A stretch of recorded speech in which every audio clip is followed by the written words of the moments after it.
সুনামগঞ্জে নৌকাডুবিতে নিখোঁজ ৩ জন। সুনামগঞ্জের দোয়ারা বাজার উপজেলায় সুরমা নদীতে নৌকা ডুবে মা ও মেয়েসহ ৩ জন নিখোঁজ হয়েছেন।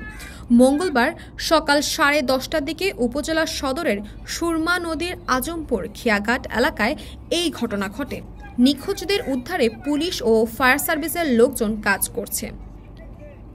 নিখোঁজ যারা হয়েছেন তারা হলেন গুলজান বেগম, বয়স 65 বছর, জ্যোৎস্না বেগম, বয়স 30 বছর এবং তার মেয়ে হাবিবা আক্তার, বয়স 2 বছর। তারা আজমপুর এলাকায় সরকারের আশ্রয়ন প্রকল্পের ঘরে বসবাস করতেন।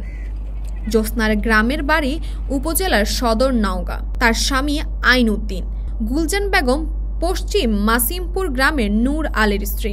প্রত্যক্ষদর্শীরা জানান, সকাল 10:30টার দিকে একটি ছোট নৌকায় করে 8 জন লোক নদী পার হয়ে উপজেলা সদরে যাচ্ছিলেন।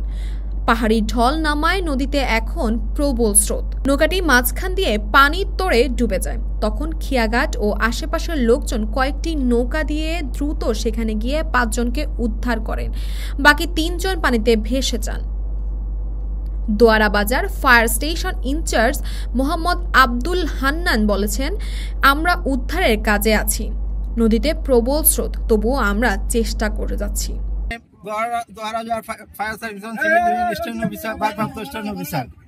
আমরা আজকে 9:30 সময় খবর পাই যে আজমপুর ঘাটে ফেরিঘাটে একটি নৌকা ডুবিছে।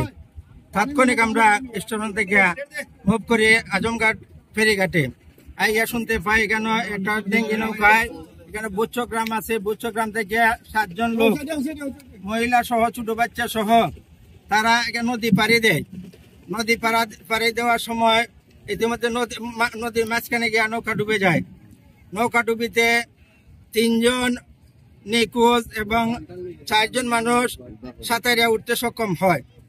3 জন এখনো পাওয়া যায় না। এখন ইতিমধ্যে আমরা সুনামগঞ্জ থেকে ডুবুরি কল আনাইছি।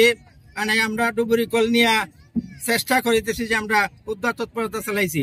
আমরা সকাল থেকে সন্ধ্যা পর্যন্ত আমরা চেষ্টা করে চালিয়ে যাইব যে আমরা উদ্ধার করতে পারি। আমার আম্মা, আমার ওয়াইফ আর একটা ফাগলি, তার 2টা বাচ্চা নিয়ে সাথে ছিল। আর নদীর মাঝামাঝি গিয়ে আসার নৌকা ডুবে যায়। ডুবে যাওয়ার পরে আমার আম্মা আর জ্যোৎস্না ফাগলি, তার একটা বাচ্চা নিখোঁজ। আর আমি, আমার ওয়াইফ আর একটা জ্যোৎস্না ফাগলি, একটা বাচ্চা, আমরা একটা নৌকায় উদ্ধার করছি। তাসপিয়া তাবাসসুম, এই সময়।